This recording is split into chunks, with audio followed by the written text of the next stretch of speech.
Hello, my dearest confidant. I'm doing this video in hopes that I can help myself to find a little bit more peace. I finally was able to sleep last night after 2 nights of not being able to sleep from the events that happened a few days ago. And for some reason, my mind will not turn it off. It's really fighting to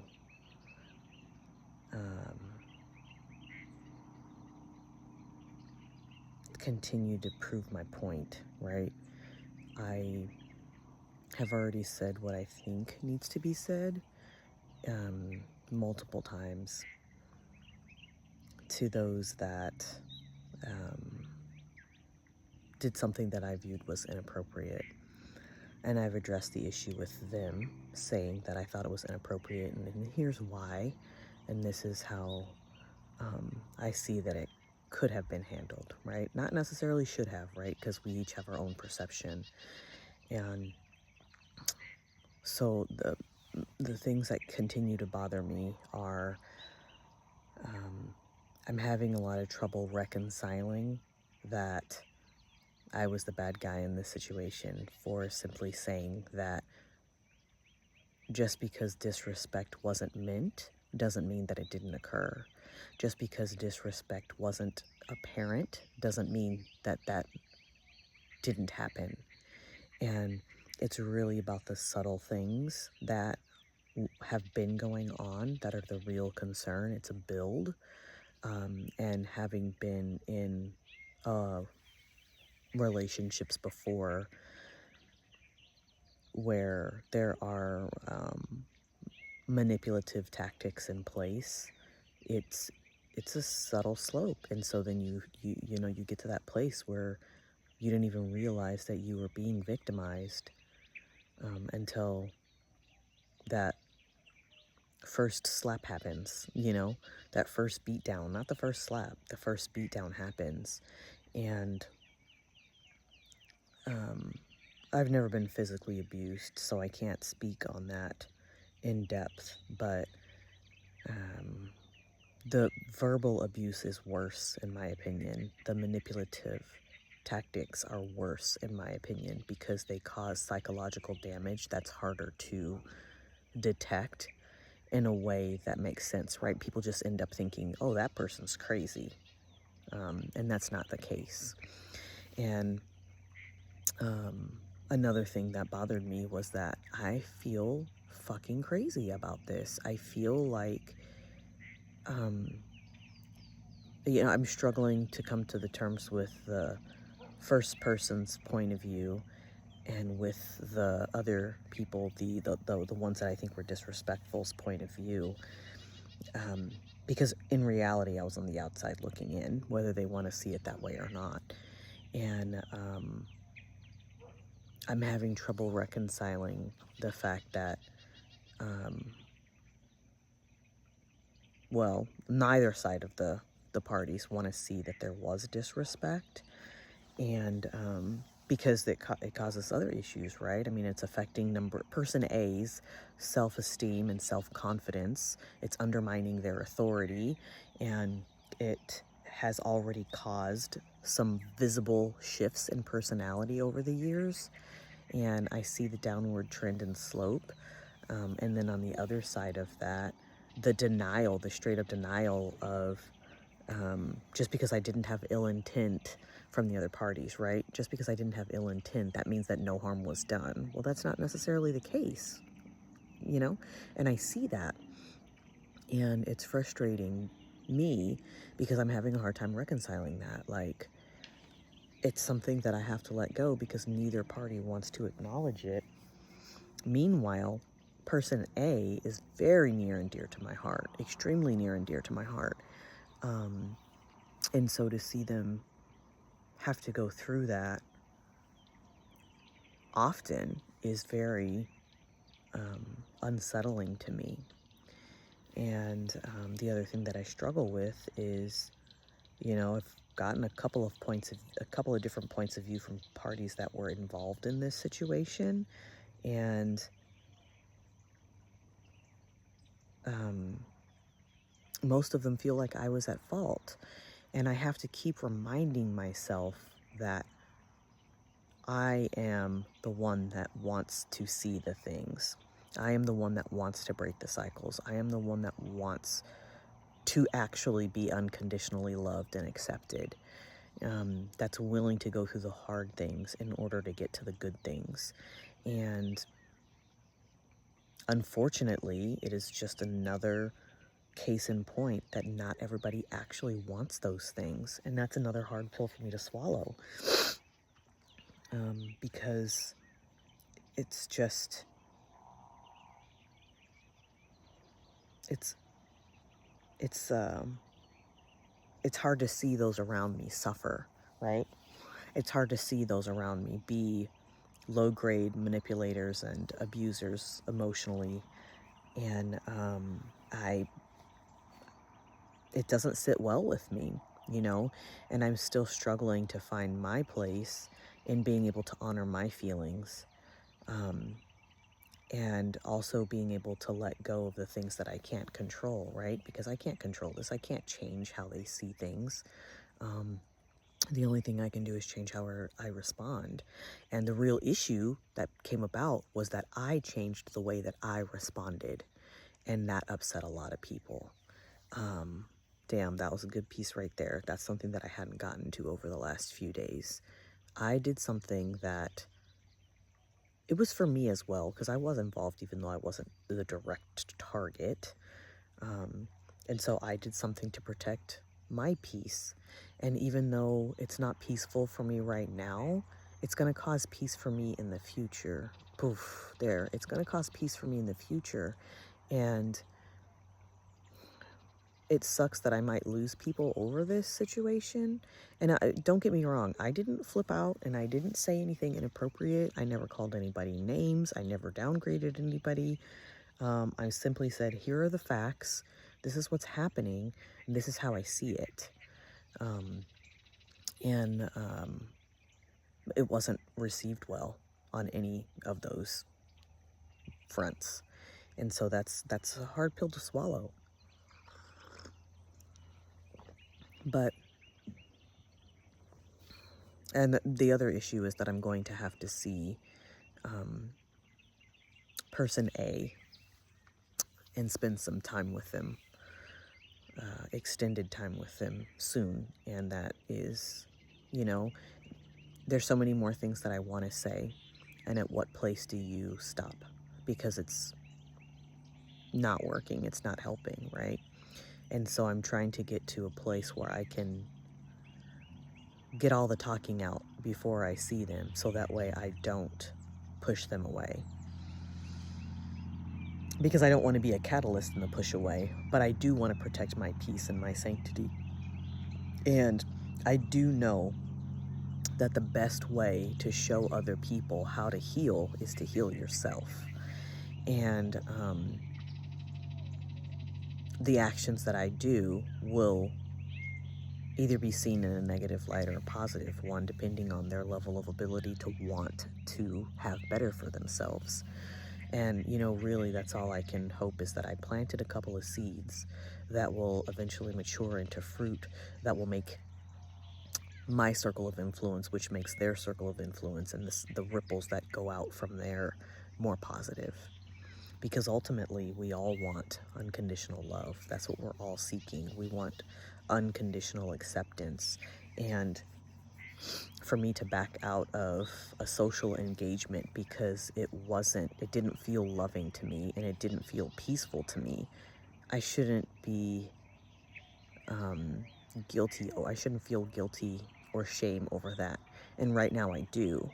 And that's also another cause of concern, right? So like, those are things that I'm placing on myself because of what occurred. But they're still very real feelings. And so, yeah, I've had a lot of inner turmoil and thoughts, and how could I have done this differently? And how could, this have been a way to enlighten some people? And so, I guess my biggest regrets are that the initial person A, it came back to me that they feel that they were forgotten about in this situation.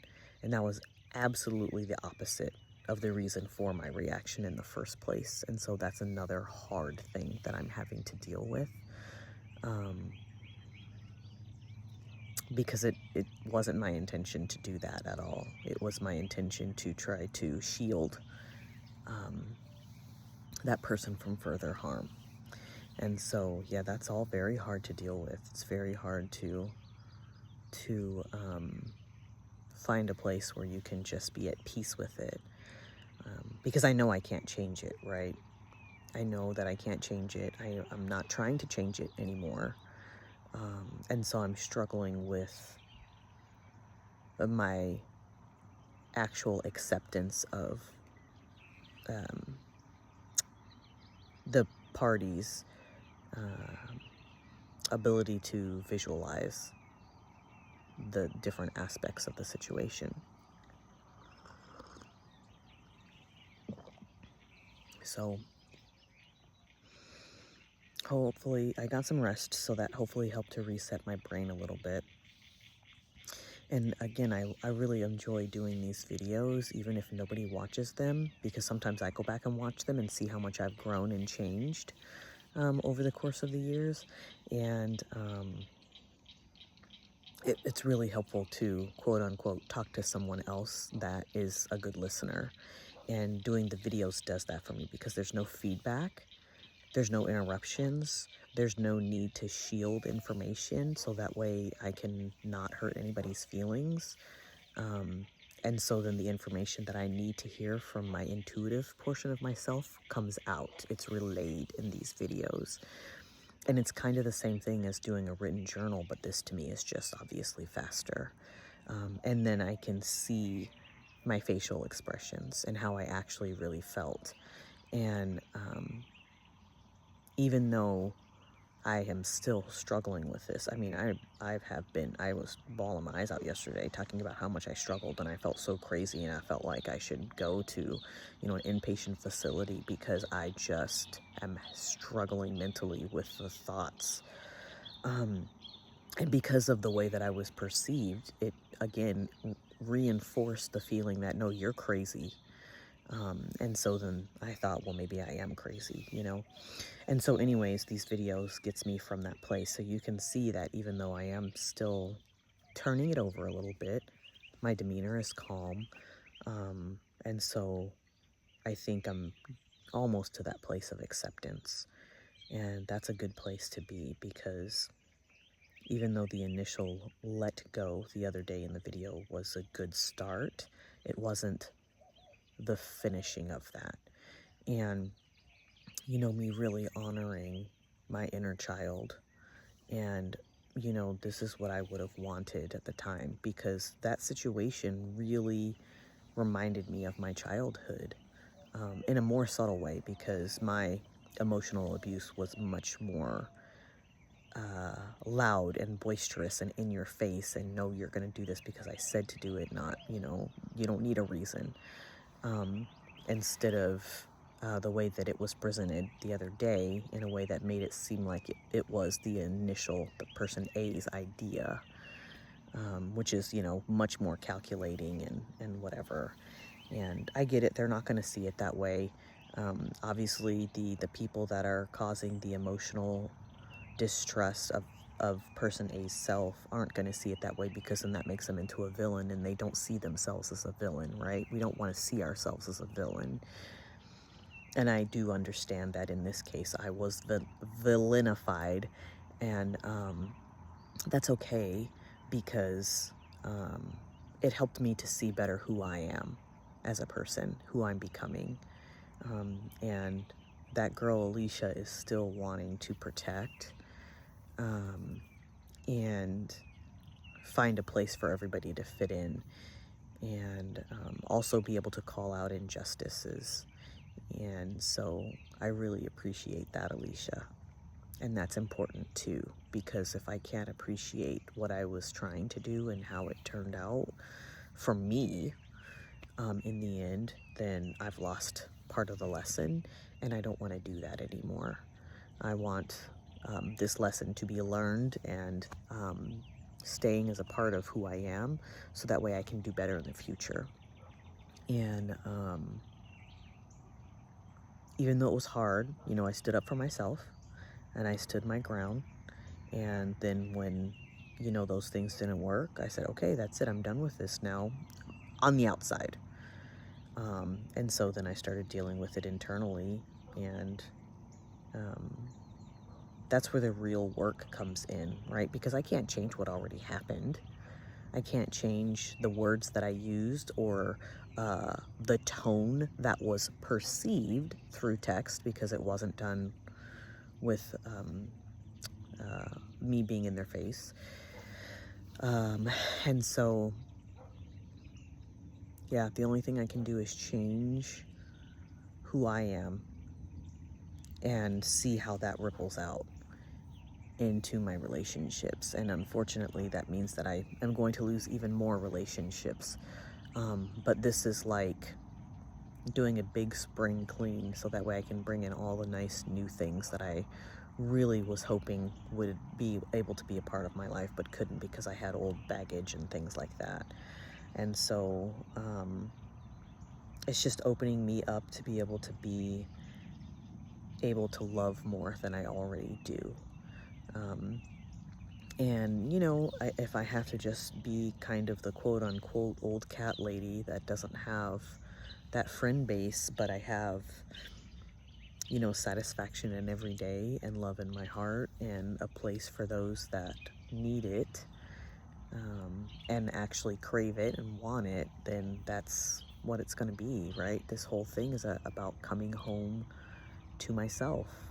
And I can't do that if I'm not going to honor who Alicia is and who Alicia wants to be, and the Alicia that gets me there.